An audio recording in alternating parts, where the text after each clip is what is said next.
Hello, today I'm delighted to be joined by Hannah Witty, who's the London Regional Director of Finance. We were just having a brief chat before we embarked on this recording about the importance of getting women into senior roles in finance. So I'm hoping we can shed some light on that as we talk today. So welcome, Hannah. Thank you. It's lovely to be here, Linda. So it'd be great, I think, if we could start off by you just describing a little bit about your career pathway, because lots of people do things in very different ways, and I think it's important people understand there isn't one route. Absolutely, very happy to share it. I should put a health warning on this because I have moved roles and sectors a few times in my career, so bear with me. Um, so my first role was with the National Audit Office, and I did my degree in English language and literature, and I'd sort of loved language and literature, but quite missed the maths element of my studies up until then. And I think I fell into audit because I went to see a careers advisor and spoke to them about how much I'd loved English, but also how much I missed maths. And they actually suggested having a look at a career in auditing where you get to work with numbers as well as write reports. And I was very keen to start my career in public service. So I applied to a number of places, but was successful in the National Audit Office. So I did 5 years in the National Audit Office where I qualified with my accountancy qualification. And I was really lucky. My very first job was auditing the United Nations. And I quite often say you can only go downhill from that start. But I had a couple of years working on the United Nations, a couple of years on culture, media and sport, which I really loved. And then I ordered the implementation of new tax credits in the Inland Revenue, which was a very different experience. And I learned a lot. But I think I decided after that year that I should probably consider other options. And at that stage, I actually moved into the private sector. So I joined a global corporate engineering company, which had a number of subsidiaries, and I spent 2 years there. I learned an awful lot about consolidation of accounts, working at pace. I learned a lot about how you brief the stock exchange. It was quite a distressed company, but I found that I wasn't very motivated by profits and really the profit margin for shareholders, and I very quickly worked that out. So following that, I used my NAO connections and managed to secure a role in the Home Office. So I spent a couple of years in the Home Office, and they had their accounts disqualified, which means the auditors would sign off no part of their accounts. So I led a financial improvement programme looking at all processes and controls across the organisation, which was really fantastic experience, not really sort of traditional finance territory, but really sort of grounded me in governance.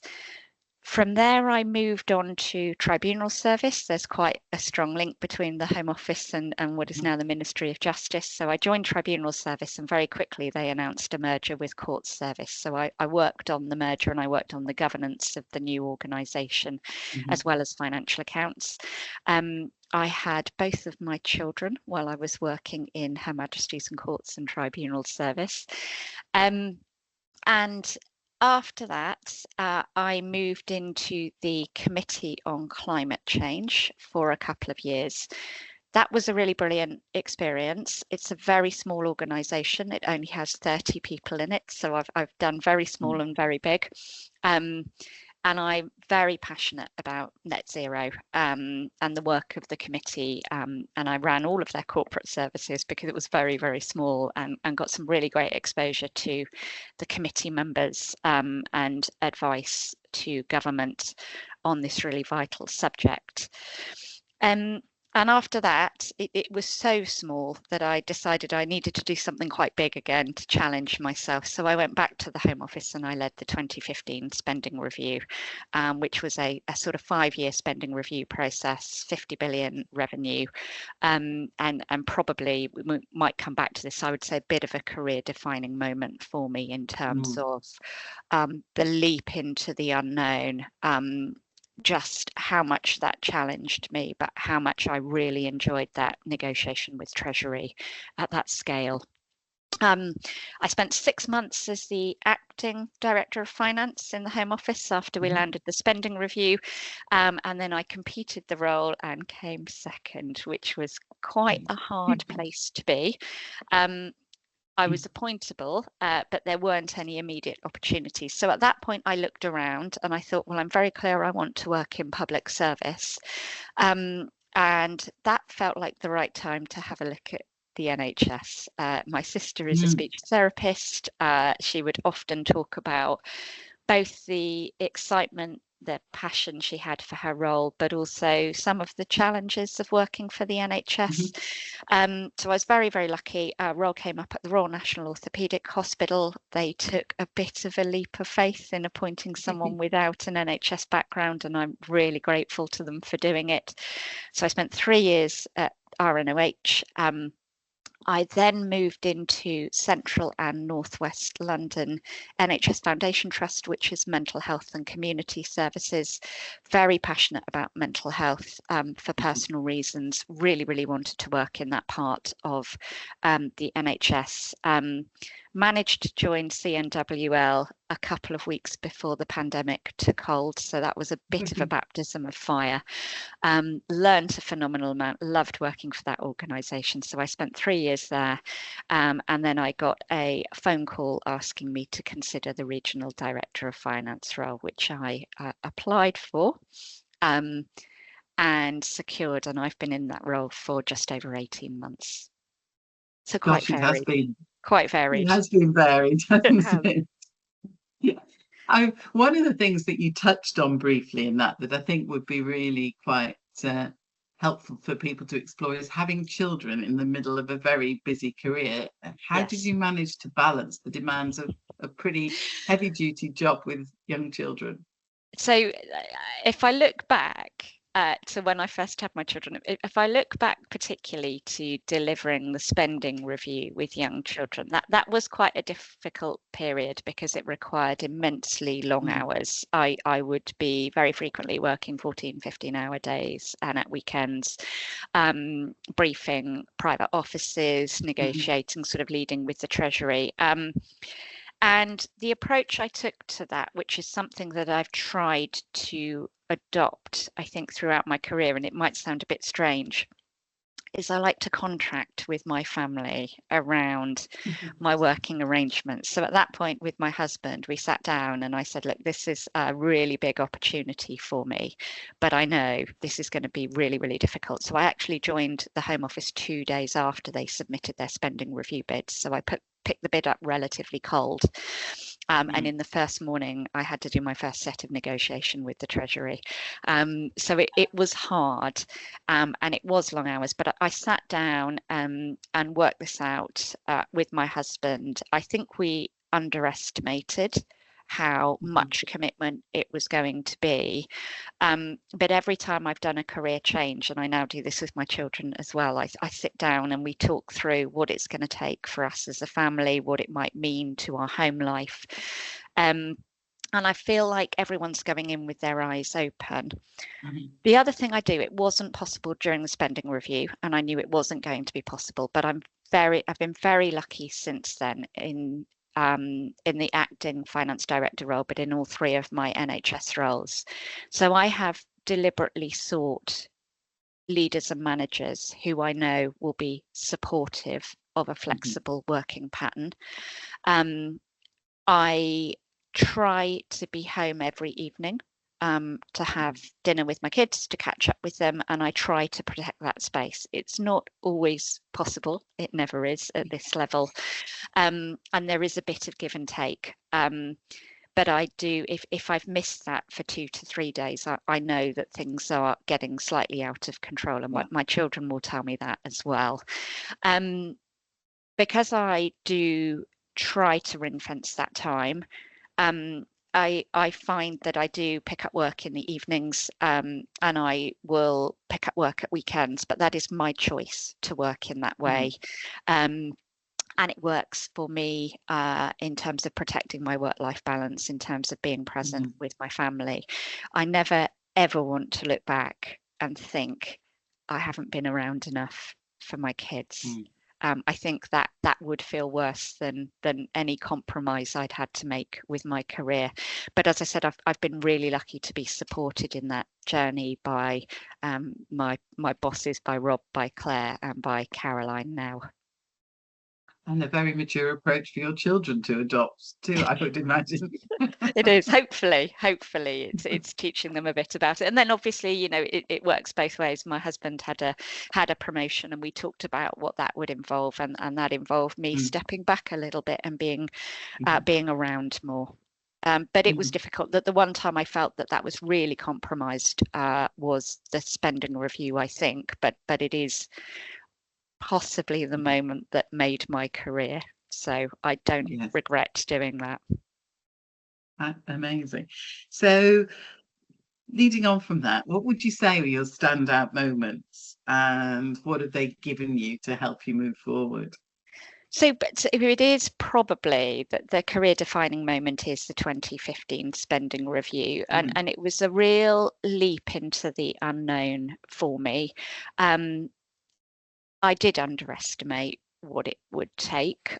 It's quite a thing to start work on a Monday morning, pick up a £1 billion bid into Treasury, and be in sort of 2 hours later starting to talk about the bid. What did it teach me? It taught me, I think it taught me a number of things. It taught me that I would never be able to strive for perfection, that I good enough had to be good enough. It taught me to ruthlessly prioritize. So every evening on the train on the way home, I would try and reflect on the day, and I would try and make a list for the next day that said, this is the one thing you must deliver in this day, and if you're having a great day, this is the thing that ideally you would deliver as well. But I kept it to 1 or 2 things per day. And I found that manageable. So I'm quite task orientated. I like to break things down into chunks. And the other thing I would say is I didn't work on the background of the spending review. There's 9 months of preparation that goes into a spending review bid on that scale, and I wasn't part of that. So the thing that I really learned to do was to find the experts, listen to the experts, and learn when they needed to have the conversation with Treasury directly, rather than me or any of my finance team doing that. And you very quickly learn, I think, who you can trust, and who maybe is trying to have a mini negotiation within a departmental boundary, which was always a bit more challenging. But I think it's that kind of focus, task orientation, and really just trying to be clear on prioritization in order to sort of get through it. That ruthless prioritization is something I think a lot of people find really hard to do, and it's something we talk about quite a lot on our leadership courses, because if you can't do that, you actually end up hitting overwhelm and overload, don't you? I think so. And one of the things my coach continues to challenge me on is she always says to me, you need to be very clear in your role what the things are that only you can do. So as a regional director of finance, what are the things that only I could have a conversation about, call out, challenge, and everything else needs to be delegated or managed, or or given to someone as a development opportunity with the right support. And that's something I always try and think about. It's difficult when it gets busy, but what are the things that only I can do that I really need to prioritise? That's very, very good advice, I think, isn't it? So who's actually inspired you along the way? So I think the leader who has most inspired me is actually Angela Merkel in Germany. And there are a few reasons for this. So my perception of her is that she's an incredibly authentic leader. She survived for a very long time in what had traditionally been a very male-dominated environment. And I think she was hugely influential and very powerful, but in quite an understated way. I don't think, I mean, she probably was immensely tactical, but you never got the feeling that she was playing games, that there were hidden agendas. I think her style was very analytical. I think she was very evidence-led. But I just think for a woman to stay in that position for such a long period of time with immense integrity, she is someone who I really admire her leadership style. And in the NHS, I've been really lucky with my managers and leaders. I've been exposed to a range of different styles, and I've taken a lot of things from every one of those leaders, whether it was Rob Hurd, Claire Murdoch, Caroline Clark and Julian Kelly in the kind of more recent years. Very, very different styles, but absolutely amazing leaders to work for. So what do you think are the most important qualities of a leader? You've touched on that briefly in that book. If you could sum it up to 3 or 4, what would you say? Yeah, so I think authenticity is the big one for me. I personally, I would struggle to see how you can lead in any other way, because I think if you're not being authentic, if you're not being true to yourself, it must take quite a lot out of you to lead in a different way. But I really admire authentic leaders. I prize integrity. I really like people with high standards and immense personal integrity. And I also really welcome collaboration as a skill. I think it's immensely difficult to lead without the backing and support of others, without working in partnership. I think that's particularly true now in a world of integrated care systems, which I think, the collective focus on population health and the move away from rigid organisational boundaries. I think that collaborative leadership piece is becoming much more important. And I genuinely believe whether it's across government departments, whether it's across NHS organisations, but it's only at working at that kind of scale that we can really make a difference for our local populations.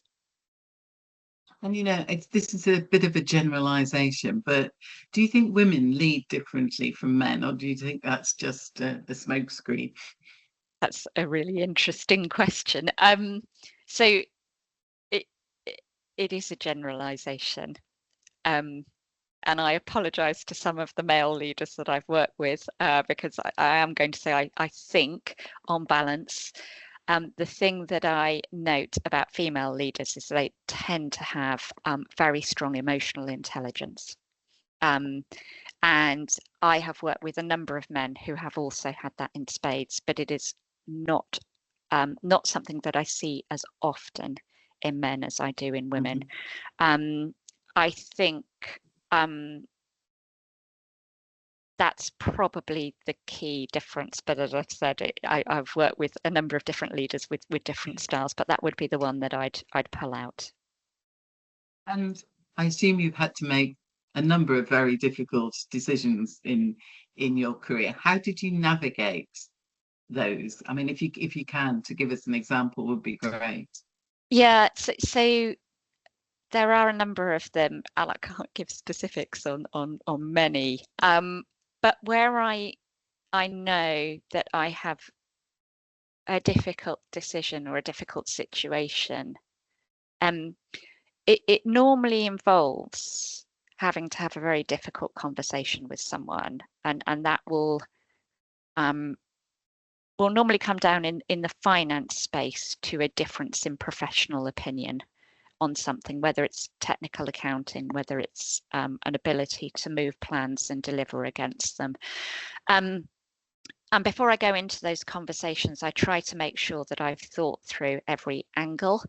I try and think about the risks and issues for both sides. I try to think about what I need to get out of it, but what also the other party will want to get out of it. I try and work through what a sensible compromise might look like that involves everyone to sort of walk away and think, well, I've got some of what I want. That isn't always possible. And I do really try to stop to think about the impact that this kind of conversation, particularly with, I guess, at the regional director of finance level, what that will feel like for the other person and how I can best manage that.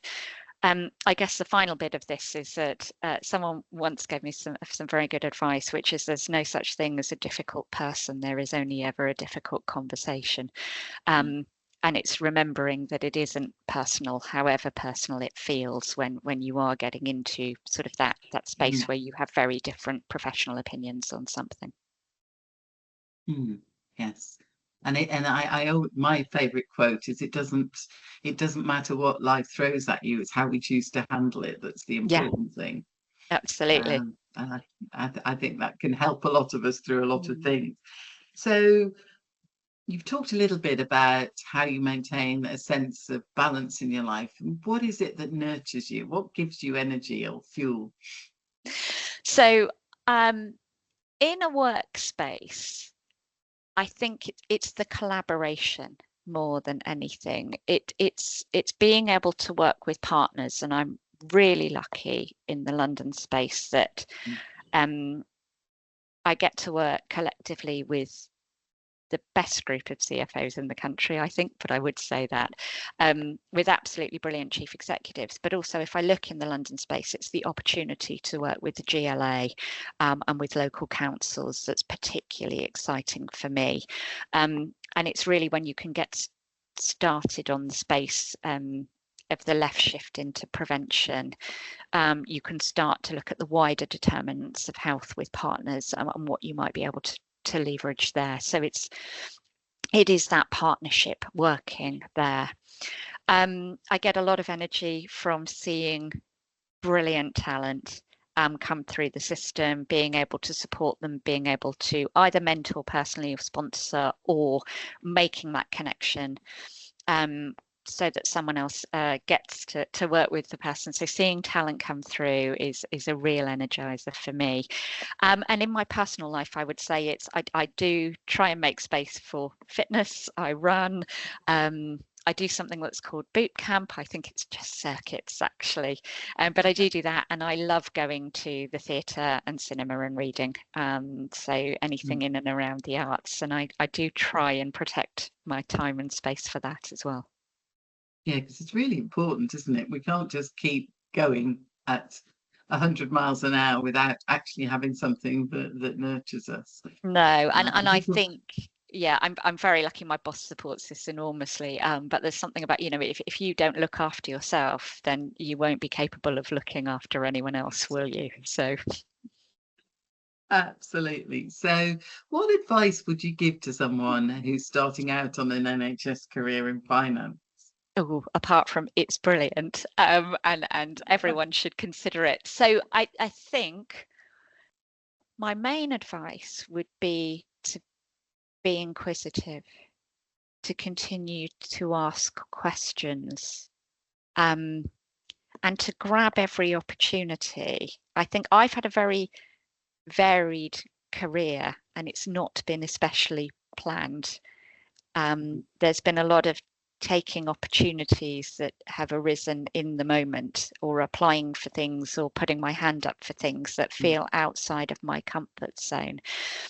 And you need to watch your work-life balance in that space, obviously.